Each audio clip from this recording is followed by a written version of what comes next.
I brushed it off as chemistry, then watched it quietly fracture my entire family. It started at Thanksgiving. The moment Uncle Theo walked in with Faye beside him like she'd always belonged there. She wasn't shy. She laughed too easily, touched his arm when she spoke, and took her seat at the table without hesitation. I noticed my mom stiffen before I noticed my dad pour himself a second drink. No one said anything, but the air felt heavier, like something had entered the room uninvited. At first, I assumed it was the age gap. Uncle Theo was 52, newly divorced after 20 years. Faye was 29, young enough to draw attention, old enough to make people uncomfortable. But it wasn't judgment I felt. It was recognition. My mom kept looking at her like she was trying to remember something she didn't want to place. My dad barely looked at her at all, eyes fixed on his plate, jaw tight. During dinner, Faye mentioned where she grew up, 2 towns over. Then she said the street name, Maple Avenue. My mom's fork slipped from her hand and hit the plate with a sharp clatter. The room went completely silent. Faye laughed awkwardly, glancing around, clearly confused. Dad didn't look up. Mom excused herself and went into the kitchen. I followed. She was gripping the counter like she needed it to stay upright. "That's where your father and I lived when we were first married," she whispered. "That's where he had his affair." I stared at her. She told me it was 26 years ago. A college student who worked at a coffee shop nearby. Her name was Diane. When I went back to the table, my chest felt tight.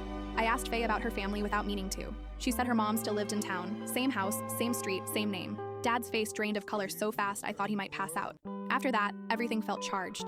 Every family interaction carried an undercurrent we all pretended not to notice. Mom couldn't let it rest. Dad begged her to stop digging. Uncle Theo accused her of jealousy. Faye stayed oblivious, still smiling, still trying to bond, unaware that her presence alone had shifted the balance of our family. What started as tension turned into obsession.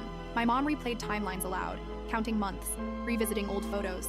She started watching Faye too closely, studying her face for similarities, her laugh for echoes. I caught myself doing it too, even though it made me sick. Once you start looking for connections, they appear everywhere. Holidays were canceled, conversations shortened. Dad moved into the guest room, then into an apartment. Uncle Theo proposed anyway. When Mom found out, she spiraled. She said she couldn't live with the idea that her brother might marry her husband's child. She hired a private investigator. I begged her to stop. She didn't. The wedding was set for June. Mom showed up at the church holding papers she shouldn't have had. DNA evidence she claimed proved everything. Police escorted her out while guests stared.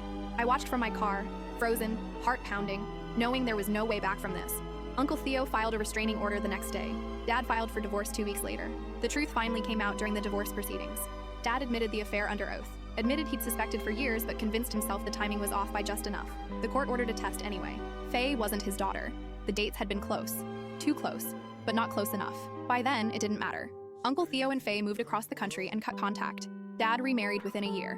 My grandmother died without ever reconciling with her son. And I spent last Thanksgiving alone in my apartment, eating takeout, replaying every look, every silence, every moment we let fixation replace trust. All of it destroyed by something we kept calling chemistry, because naming it felt easier than stopping it.